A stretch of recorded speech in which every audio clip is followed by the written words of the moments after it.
وآله وسلم. شر الأمور محدثاتها وكل محدثة بدعة وكل بدعة ضلالة وكل ضلالة في النار وبعد. Vëllezër të mirë, Allahu subhanahu wa ta'ala Muhammedit alayhi salatu wassalam ja ka dërguar Kur'anin në një periudhë kohore 23 vjeçare. Edhe ja ka zbritur Kur'anin Muhammedit sallallahu alaihi wasallam dal nga dal. Dhe Kur'ani është shtylla e jetës sonë, shtylla e Islamit, shtylla e muslimanëve. Përmes tij Allahu subhanahu wa ta'ala na çartson neve cilësitë e tij, sifatet e tij, na tregon se kush është Allahu azza wa jalla. Na tregon se çfarë don Allahu dhe çfarë urren Allahu.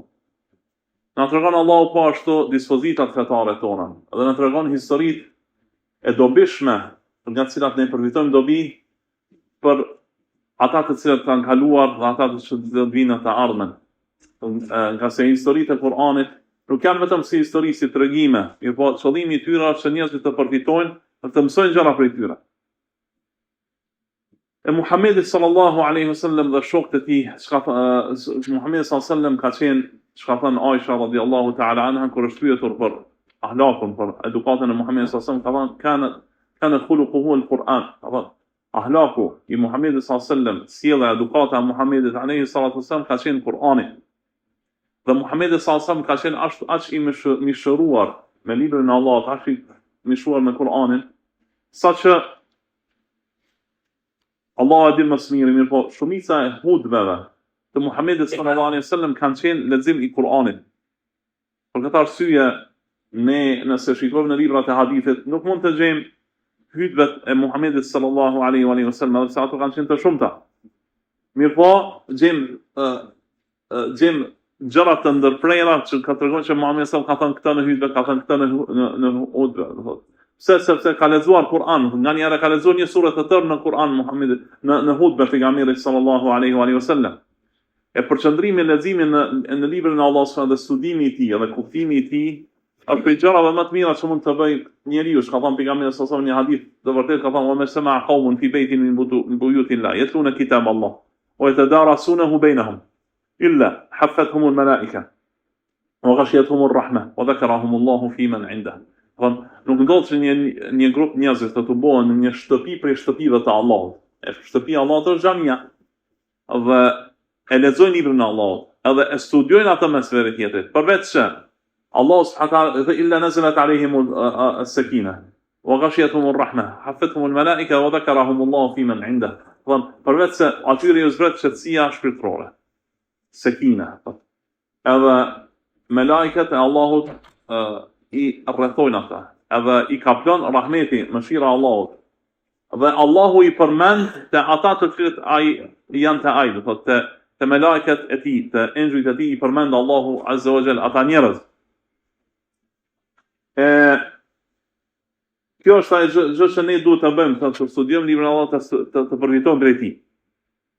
Është treguar se Sheikhul Islam Ibn Taymiyyah rahimahullah, dietarë më të mëdhenj të Islamit, Ahmed ibn Taymiyyah al-Harrani rahimahullah, ka thënë në fund të jetës tij, ka thënë edhe pse ai ka qenë prej ulemave, dietarë më të mëdhenj të Islamit, në fund të jetës tij thotë më kam mbetur, do thotë si kam qenë si pishman se nuk jam angazhuar më shumë në librin e Allahut, se nuk kam kaluar më shumë kohë në studimin e librit të Allahut azza wa jalla. E ne me lejet Allahut azza wa jalla do të ndalemi në një ajet të surës Yasin, të surës Yasin. Një ajet do thotë një verset, një pjesë, një varg i librit të Allahut nga sura Yasin, ku Allahu subhanahu wa ta'ala thotë: "Inna nahnu nuhyi al-mauta wa naktubu ma qaddamu wa atharahum wa kull shay'in ahsaynahu fi imamin mubin wa kull shay'in ahsaynahu fi imamin mubin." Kuptimi i këtij ajeti madhështor thotë është: "Inna nahnu nuhyi al-mauta." Vërtet ne i ngjallim të vdekurit. Vërtet ne i ngjallim të vdekurit.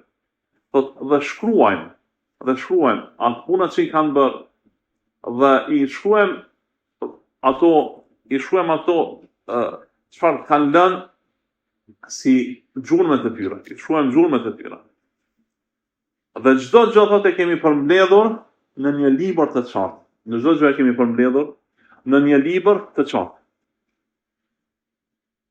Allahu në fillim të ajetit po e vërteton se Allahu është ai i cili i ringjall të vdekurit. I ringjall të vdekurit. E besimi në ringjallje, në atë se pasi të vdesim,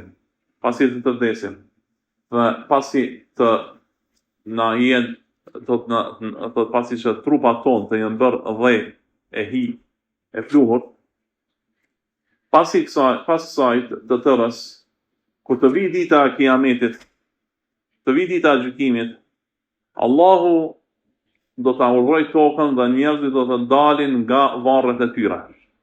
Dhe do të ringjallen, do dalin para Allahut. Dhe besimi në ringjallje është prej bazave të fesë, prej shtyllave kryesore të Islamit. E nuk pranohet Islami i askujt nëse nuk beson në ringjallje. Se një njeri për shembull thotë unë besoj, unë falem, agjeroj, bëj gjëra tjera, mirë, po nuk besoj në ringjallje, rahimukallah. Nëse dikush nuk beson në ringjallje, ai person nuk është musliman. Nga se muslimani duhet të besojë në ringjallje. Prej gjërave kryesore me të cilën ka ardhur Muhamedi sallallahu alaihi wasallam dhe shpallja e tij është i tregojë njerëzve për ringjalljen. Të tregojë njerëzve për ringjalljen, për atë se do të ngjallen dhe do prap një ditë kur të urdhërojë Allahu azza wa jall. E kjo për çfarë arsye? Për shkak të mohimit të madh i cili ka qenë te populli i Muhamedit alayhi salatu wassalam. Te populli i Muhamedit paqja dhe shpëtimi i Allahut qoftë mbi të, banorët e Mekkës, të cilët është dërguar Muhamedi alayhi salatu wassalam, e kanë konsideruar shumë të pamundur ringjalljen. Ka thonë, e idha kunna idhaman nakhira, ka thonë, a do të ringjallemi pasi që jemi bërë ekstra të pluhurosur, do të jemi zhdukur tërësisht, a do të ringjallemi? E kanë mohuar shumë ringjalljen, dhe ringjallja është zhdukur atyre gjë e pamundur.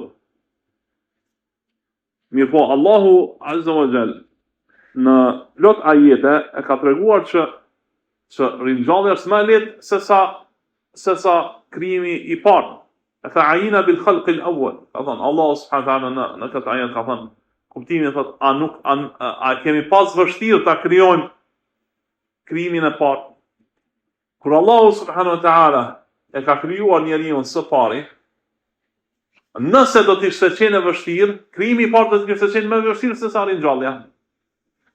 Nëse dikush nga ju bën një punë, kur të bën punën herën e parë, i vjen më vështirë se sa kur ta bëj herën e dytë. Nëse dikush ndërton një shtëpinë e parë e ka më vështirë ta ndërtojë se sa të dytën, ose ta rindërtojë atë. Nga se ka pas përvojë më përpara. Mirë po, për Allahun as nuk është vështirë e para as e dyta. Allah vetëm thotë një gjë, bëhu dhe bëhet, kun feyekun. Ashtu është urdhri i Allahut subhanahu wa taala. I thotë gjërave, bëhuni dhe bëhen. Më njëherë, ka thënë disa nga dietarët, ka thënë emru bejnën kafi wan nun, thotë urdhrimi i tij, çështja e tij, Allahu subhanahu wa taala është mes shkronjës k dhe n. Shkronjës k dhe n, thotë kun arabisht vjen bëhu. Mes b dhe hës, do të prej saj mes tyre dyja bëhet, me nëse të thotë Allahu bëhu dhe ndodh më njëherë. Gjë kur të urdhroi Allahu subhanahu wa taala. Për Allah nuk është vështirë asgjë. Nuk është vështirë asnjë gjë. Mirë po Allahu është munduar këtyre njerëzve të cilët e kanë mohuar ringjalljen, ti përkujtoj me shumë gjëra për ringjalljen. Dhe e ka përmendur Allahu si shembull ringjalljen e tokës pas vdekjes së saj. Shembull kur vegetacioni gjatë dimrit, për shembull në vendet tona gjatë dimrit, shumica e bimësisë vyshet dhe vdes. Dorsa kur vjen pranvera, dalin pemet, dalin lulet, dalin gjëra tjera, kur thotë ringjallen pemet pas vdekjes së tyre gjatë dimrit. Në vendet arabe është kundërta, në shretir gjatë verës kur është vape madhe, shretira bëhet e tëra e thatë, s'ka asgjë, bëhet e shkrejt. Mirë po kur Allah subhanahu wa taala e çon shiun për shembull në muajt e dimrit, atëherë kur të vjen atje pranvera atje, që është pranvera zakonisht atje është në janar, në shkurt e në mars, atëherë shretira bëhet e tëra si një livadë, si një me lule plot e tëra. Ashtu kam parë raste kur shretira është bërë e tëra e gjelbër. Allah e ngjall tokën pas vdekjes saj. Kjo është një prej shembujve që ka përmend Allah subhanahu wa taala. Allahu po ashtu ka përmend shembull çunat e Kehfit, çunat e shpellës.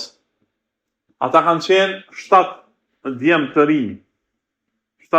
rinj të një qyteti që Allahu e di ku ka qenë ai vend, të cilët kanë pas me vete 100 të tyre. Dhe ata kanë ikur nga populli i tyre, janë arratisur nga populli, janë larguar nga populli i tyre. Pse? Sepse ata kanë qenë besimtar, kanë besuar në Allahun dhe ditën e gjykimit, dhe kanë qenë praktikues të fesë së Allahut azza wa jalla. Dhe janë friksuar se populli i tyre mund t'i kthej me zor, me dhunë në shirk ndaj Allahut, në mosbesim ndaj Allahut azza wa jalla. إنهم أي يظهروا عليكم يرجموكم أو يعيدكم في ملتهم. Vërtet ata thotë nëse ju gjejnë juve, ose do t'ju gurzojnë, do t'ju vrasin me gur, ose do t'ju kthejnë në miletin e tyre, në adhurimin e dikujt tjetër veç Allahut subhanahu wa taala. Walan tuflihu idhan abada. Edhe kur më nuk do të shpëtoni nëse ktheheni prapë pas besimit në Allahun azza wa jalla. E këta çuna janë arratisur me fenë e tyre, kanë ikur me fenë e tyre të shpëtojnë nga populli i tyre, nga shirku, nga mosbesimi në Allahun subhanahu wa taala. Dhe rrugës janë futur në një shpellë, dhe aty janë dalur të pushojnë. Dhe kanë pushuar gjatë 309 vjet. 309 vjet Allahu subhanahu wa taala i ka bërë ata të flejnë në atë shpellë. 309 vjet. Kanë fletur në atë shpellë. Dhe pas asaj kohe, pas 309 vjetëve, Allahu i ka ringjall ata.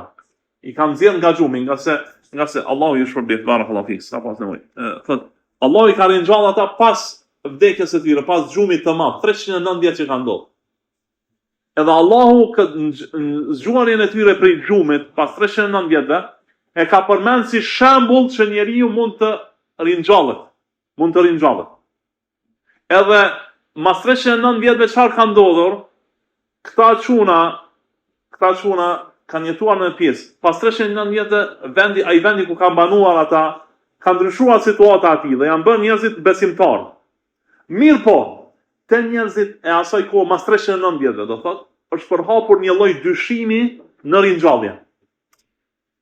E Allahu subhanahu wa taala i ka ringjallë ta çuna që ata t'i shohin, edhe t'i shohin me sytë e tyre se këta mas 309 vjet u ringjallën, nga sa ata ndoshta kanë dëgjuar në tregimet e të parëve që kanë qenë disa çuna që kanë ikur, e s'dihet çfarë ka ndodhur me ta, kurr. E këta pas 309 vjet po zbulohen, të gjallë.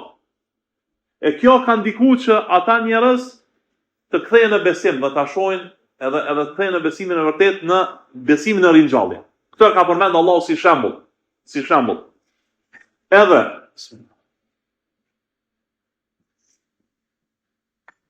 nga ky tregim i çunave mund të përfitojmë ne të gjithë në diçka. Këta djem të ri kanë qenë besimtar në mesin e një populli mos besimtar.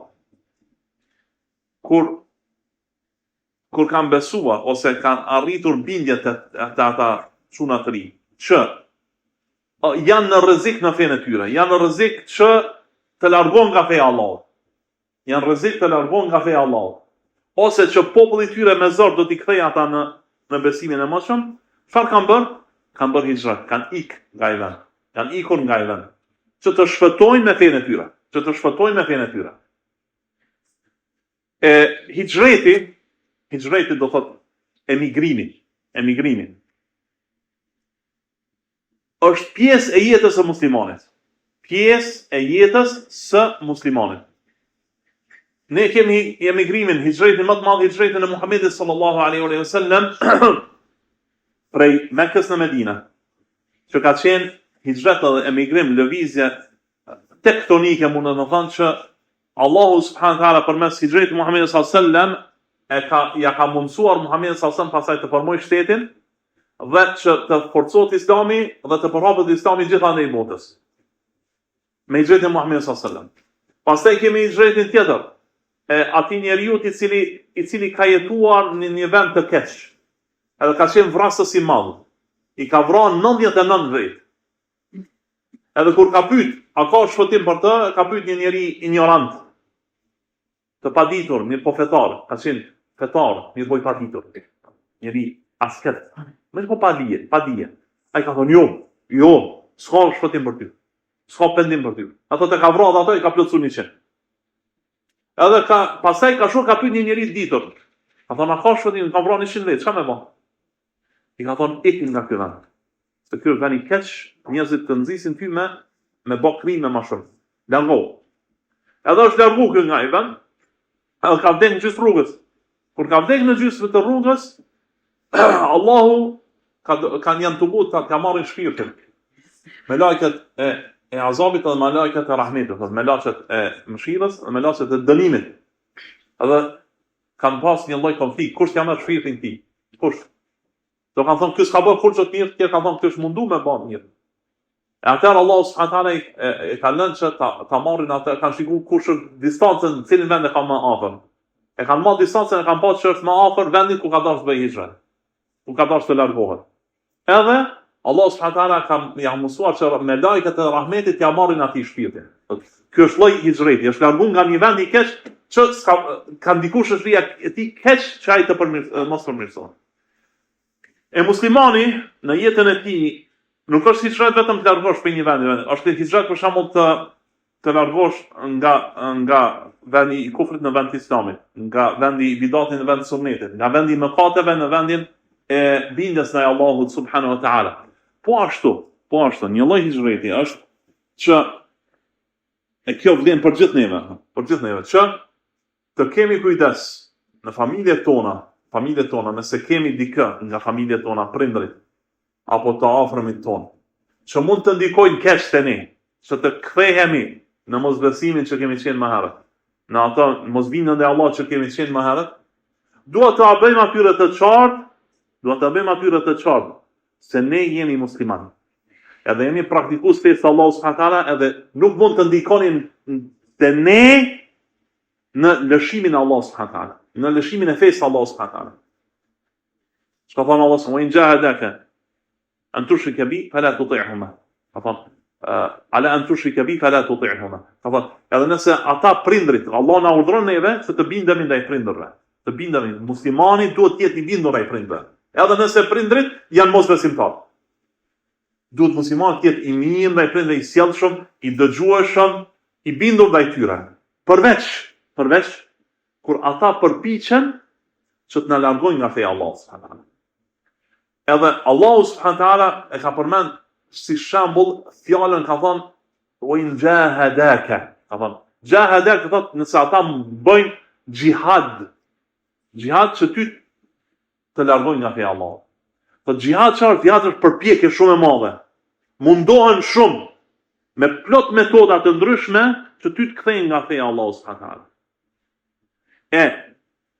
Mos tregimi i vendit që meriton ai që nuk është i bindur ndaj Allahut sa mund të ndikojë që njeriu kthehet në rrugën e mosshme e kaluar. Edhe ka raste, unë njoh raste njerëz që kanë qenë praktikues të Allahut subhanahu wa taala, por kanë pas prindër, për shembull, që kanë qenë njerëz me pozita, njerëz të shkolluar, njerëz çfarë do të qofshin. Ky është sjell mirë me ta, mirë po ka tepruar pak në bindje ndaj tyre. Edhe ata pas një kohë kanë arrit që ta kthejnë në rrugën e kaluar. Pse? Se ky nuk ja ka ndarë rrugën në fillim. Unë juve i dëgjoj çdo gjë, përveç te feja. Tu do të jetë e qartë muslimani. Tu gjithsesi, muslimani s'bën kur të jetë i keq me prindërit e tij. Përveç edhe me farefisin e tij. Edhe çdo kujt. Përveç kur puna te feja Allahut. Kur puna te feja Allahut duhet të jetë një mur ndarës.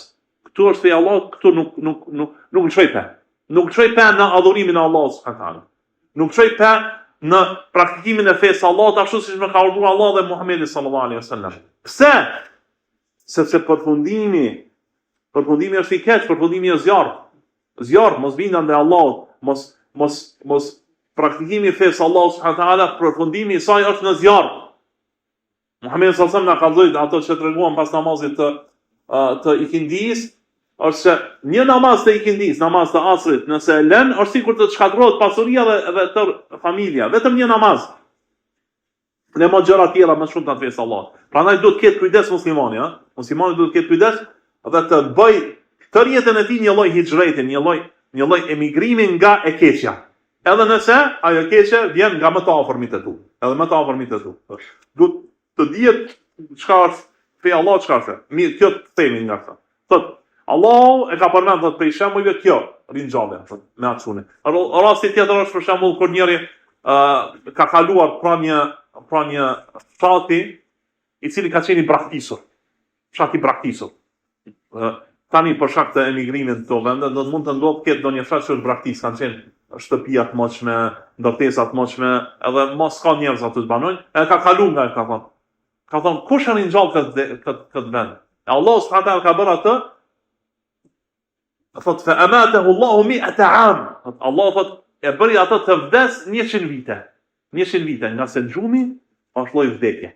Xhumi është vdekje, se Allah ta merr shpirtin ti kur vdes, kur të flen. Pastaj ta kthen shpirtin mëngjes, kur zgjohesh. Kur zgjohesh. Sa prandaj ti kur të zgjohesh prej suneteve, prej duave të zhvillimit, nga xhumi është thot alhamdulillah alladhi ahyana ba'da ma amatana. Patmeta është Allah, alhamdulillah, falënderimi qoftë Allahut që na ngjalli pasi që na vdeku. Se kur Allah subhanahu wa taala don dikush të vdes nuk ja kthen shpirtin. Ka vdekur në gjumë, nuk është gjuma. Nuk ja ka kthyr Allahu shpirtin. Ka vdekur në gjumë. Ashtu lloje të vdekjeve të njerëzve është ajo. Dhe Allahu këtë e ka bërë të flej 100 vite, pastaj e ka ngjall. Pastaj e ka ngjall mas 100 viteve. Edhe ka bërë Allahu shembull këtë që ai ka thënë sa kanë jo më në Obama, ka ndoshta kanë flet një ditë apo diçka nga dita, kanë qenë shumë i lodhur. Po bel labith 100 am ka thënë, përkundër se ke fjetur 100 vjet. 100 vjet. Edhe ka pas pranë ti gomarin ti që ka pas me të. Gomari është bërë i tëri eshtra, e Allah para ti ka bërë që eshtra ti tuboj, pasi kanë qenë të rënuara në tokë gjitha, i ka tubu mas pari Allah, ka urdhëruar eshtra të bëhen skelet prap, edhe skeletin e ka vesh me mish, dhe është ngjall gomari para ti. Është ngjall gomari ti para ti. Atë ka bërë Allah ati shembull që ringjallja ndodh. Ringjallja ndodh. Ringjallja gjithsesi do të ndodh. Besimtar gjithsesi do të besoj në ringjallje. Po ashtu të nderuar. Allahu pos trupave ringjall edhe zemrat. Ringjall edhe zemrat. Se Allahu subhanahu wa taala thot inna nahnu inna nahnu nuhyi al-ardha ba'da inna Allaha yuhyi al-ardha ba'da mawtiha. Ne e ringjallim tokën pas vdekjes së saj. Po ashtu Allahu subhanahu wa taala i ngjall zemrat pas vdekjes së tyre. Nga se zemrat të nderuar, zemrat mund të vdesin. Mund të vdesin zemrat. Njeriu çka thon Allahu subhanahu wa taala, "Afaman kana maytan fa ahyaynahu." Sigur shembulli atij që ka qenë i vdekur. Pastaj thot ne e kemi ngjallur atë. Po ja'alna nuran yahdi bihi. Po të dhe kemi bërë ati nur, dritë në të cilën udhëzohet ai. Ja kemi ngjall zemrën. Ka qenë i vdekur, zemra e vdekur. Zemra e vdekur është ajo zemër e cila në të nuk përmend Allahu subhanahu wa taala. Ajo zemër që është e mbushur me mosbindje ndaj Allahut subhanahu wa taala. Ajo zemër e ngurtë, në të cilën nuk ndikon as libri i Allahut, as suneti i Muhamedit sallallahu alaihi wasallam, as fjalët e mira. Zemra e ngurtë. Zemra e ngurtë. E kjo zemër e ngurt, këtë zemër të ngurt, Allahu subhanahu wa taala mund ta ngjall. E ngjall Allahu subhanahu wa taala, siç ka thënë në surën Hadid, ka thënë Allahu subhanahu wa taala: ألم يأن للذين آمنوا أن تخشع قلوبهم لذكر الله وما نزل من الحق ولا يكونوا كالذين أوتوا الكتاب من قبل فطال عليهم الأمد فقست قلوبهم وكثير منهم فاسقون اعلموا أن الله يحيي الأرض بعد موتها قد بينا لكم الآيات لعلكم تعقلون. A nuk ka ardhur koha për ata të cilët kanë besuar që zemrat e tyre të friksohen për me atë që është në librin e Allahut dhe çka zbritur nga e vërteta, nga Kur'ani dhe Suneti. Dhe mos të bëhen, wala yakunu kalladhina utul kitaba min qabl. E mos të bëhen sikur ata të cilëve ju ka zbritur libri më herët, jehudët dhe krishterët, shifutët dhe krishterët. Fa tala alehim al-amad, atyre thot u zgjat koha, fa qasat qulubuhum, edhe zemrat e tyre u bën të ngurta, mo kathiru minhum fasiqun, do të thotë prej tyre janë të mos bindur ndaj Allahut, janë fasika të mos bindur ndaj Allahut. Pse u bën ata fasika? Pse u bën zemrat e tyre të ngurta? Nga se u ishin kohë të gjatë larg librit të Allahut, larg thënieve të profetëve të Allahut, larg gjërave të cilat zbutet zemra. Allah në fillim të thotë, a nuk ka kohë që zemrat e juaja të zbuten o besimtar, të zbuten me librin e Allahut edhe me thënjet e profetit. Zemra e butë, e frikshme, është ajo zemra në të cilën ndikon e mira. Ndikon, për shembull, ti dëgjon. Nëse ke zemrën e butë, nëse ke zemrën e mirë, nëse ke zemrën që i friksohet Allahut, zemra jote ndikohet nga ato që dëgjon. Nga libri i Allahut dhe Suneti i pejgamberit sallallahu alajhi wasallam, ndikon e mira kur të ndikon e mira, ti atëherë bëhesh prej personave që janë të bindur ndaj Allahut, të bindur edhe persona të mirë të bindur. A nëse largohesh, nuk dëgjon librin e Allahut, nuk dëgjon çfarë ka thënë Allahu, çfarë ka thënë Muhamedi sallallahu alajhi wasallam, nuk rrin në mezhlise sikur ky mezhlis, në vende sikur kjo ku tregohet për fjalë të mira, për gjëra të mira, atëherë zemra jote ngurtësohet. E kur ngurtësohet zemra, më të ajo nuk ndikon fjala e Allahut as fjala e Allahut. E pastaj njeriu të bën fasika, të mos bindur ndaj Allahut, të mos bindur ndaj Allahut. Mirë po, Allahu përkundër kësaj thot, pastaj vazhdo thot, i'lamu anna Allaha yuhyi al-ardha ba'da mawtiha. Dijeni se Allahu e ngjall tokën pas vdekjes së saj. Qad bayyana lakum al-ayati la'allakum ta'qilun. Ne u kemi çarçuar juve ajetet që ju të kuptoni, që ju të logjikoni.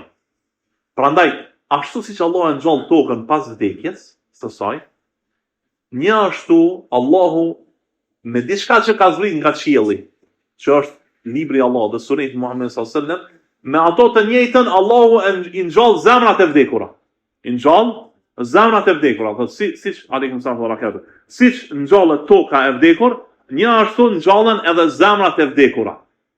Prandaj besimtari kur s'bën ta humb shpresën te Allahu subhanahu wa taala, do të di se zemrat e vdekura ngjallen me kthim te Allahu azza wa jalla. Me kthim te Allahu azza wa jalla, dhe kur nuk bën ta humbin shpresën e dikë. Vetëm në Islam ka ndodhur që armiqt më të mëdhenj të Islamit të bëhen përkrasit më të mëdhenj të Islamit. E kemi shembullin e Omerit radhiyallahu ta'ala anhu. Omeri radhiyallahu anhu ka qenë armik më i madh i shokëve të pejgamberit sallallahu alajhi wasallam. Mirpo, pastaj e ka pranuar Islamin dhe ka qenë luftëtari më i madh i Islamit. Ibn Abdullah ibn Mas'ud ka thënë mazilna izzatan mundu sana Umar. Prej momentit që ka pranuar Omeri Islamin, kemi vazhduar të jemi krenar. Të kohën. Pastaj në historinë islame kemi ca popull të cilët kanë qenë të njohur me armiqsinë e tyre ndaj muslimanëve. Për shembull turqit. Pejgamberi sallallahu alajhi wasallam ka thënë utruka turka ma tarakukum. Lëni turqit rahat derisa ata juve t'ju lënë rahat. E turqit janë në bazë janë fiset mongole e tatare të cilët janë në Azinë e largët. E muslimanët prej turqve, prej fiseve mongole, kam pas një armiqësi që nuk dihet as e madhe tjetër në histori. Kur turqit, tatarët, të baza turqe që janë tatarët edhe mongolët, kur ata i kanë sulmu vendet muslimane, kanë bërë masakrat më të mëdha edhe pushtimet më të mëdha që janë ndodhur në histori kundër muslimanëve. Bile Bagdadin kur e kanë marrë, tatarët kanë vrarë 1 milion musliman, qyteti më i madh në botë, ka qenë atëherë e kanë shkatruar qytetin tërë, 1 milion veti kanë vrarë. Qyteti më i madh në botë ka qenë Bagdadi. Por çka ka ndodhur? Nuk kanë kaluar 100 vjet e tatarët të gjithë janë bërë musliman. Të gjithë janë bërë musliman. Saqë tani në Turqi, tani në Rusi, në Rusi, kur dikujt i thonë musliman, i thonë tatar. Është shembull që është musliman, quhet tatar, është musliman. Edhe në vendet tona më herët, kur dikujt i kanë thënë që është musliman, i kanë thënë turk, është turk.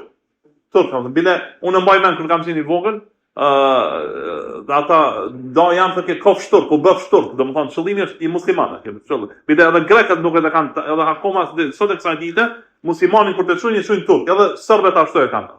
Kur të çojnë dikon këtu. Kjo, armiqt më të mëdhenj të islamit janë bë përkrasjet më të mëdha të islamit. Kjo vetëm te muslimanët ka ndodhur. Bile ndoshta keni pas atë rastin me atë një politikan në Hollandë që ka qenë prej në partive më djalltiste, më urrejtëse të islamit, e ka pranuar islamin dhe është bërë prej përkrasjeve më të mëdha të islamit. E ka shembuj të shumë të tillë që ndodhen vetë këtu. Pse Allahu ja ka ngjall zemrën atij personi. Ja ka ngjall zemrën atij personi.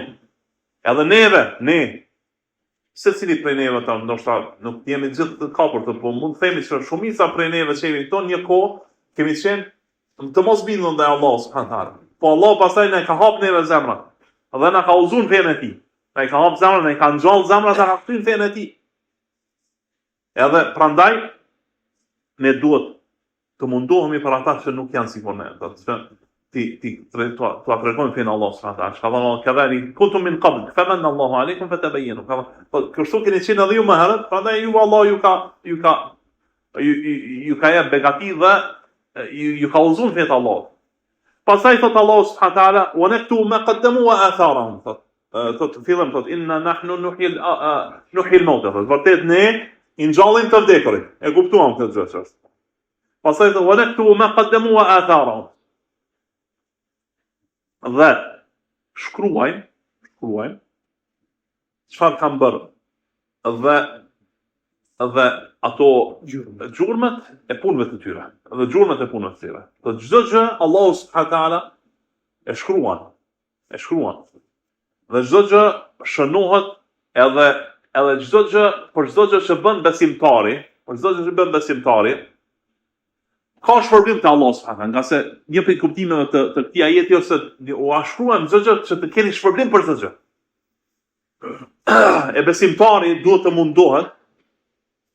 mundohet të lej gjurmë të mira, edhe të ketë shpërblime për veprat e tij që i bën. Prandaj ti, për shembull, për çdo hap që e bën në xhami, Allahu subhanahu wa taala ta ngrit një shkallë te ai, ta fal një gjuna, dhe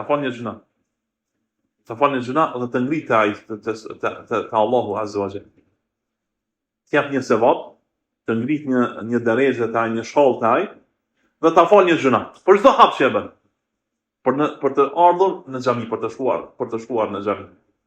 Bile ka qenë një fis Beni Salima, ka qenë më larg xhamisë së Muhamedit sallallahu alaihi wasallam, përapërsisht kur xhamia Mesjidul Qiblatain tani në Medinë që i vjen për gjysmë ore larg ose 40 minuta larg xhamisë së Muhamedit sallallahu alaihi wasallam. Dhe janë liruar ca troje afër xhamisë së Muhamedit sallallahu alaihi wasallam, ata kanë dashur të largohen nga atje larg të vinë afër xhamisë së Muhamedit sallallahu alaihi wasallam.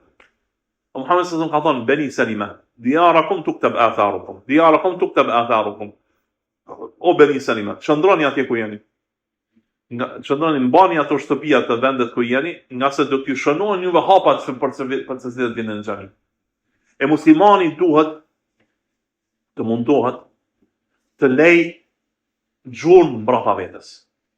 Prej gjurmës që i lën besimtari janë fëmijët e mirë. Muhamedi sallallahu alaihi wasallam ka treguar se idha mata ibn Adam inqata'a 'amalu illa min thalath. علم ينتفع به أو صدقة جارية أو علم ينتفع به أو ولد صالح يدعو له ka dhënë kur të vdek biri i Ademit, po ti ndërpritën punën. Përveç për 3 gjëra. Dobi ilm, për të cilit ose më fani, sadak rrjedhëse, sadak që njerëzit përfitojnë pas vdekjes së tij. Po një ujë, një libër, një çfarë do të qoftë ajo që përfitojnë njerëzit edhe pas vdekjes së tij. Apo dituri, ilm nga cilit njerëzit përfitojnë dhe mësojnë, ose fëmijë i mirë që lutet për ti. E për gjërave më të lehta, më të mira që mund të bëjë njeriu është të ketë sa më shumë fëmijë të ketë musliman. Nga se fëmia është problem shumë i madh te Allahu subhanahu wa taala. Nëse ke fëmijë, për çdo fëmijë që e bën ti, për çdo fëmijë që e bën me lejet Allahut subhanahu wa taala, krejt veprat e atij fëmije që i bën, krejt veprat fëmiu që i bën, i shkon shpërblimi babait, edhe nënës. Tëra veprat e mira. Se Allahu subhanahu wa taala ka bërë që walladhina amanu wattaba'athum dhurriyyatuhum biimanin lahaqna bihim dhurriyyatuhum wama alatnahum min 'amalihim min shay'. Ata të cilët kanë besuar.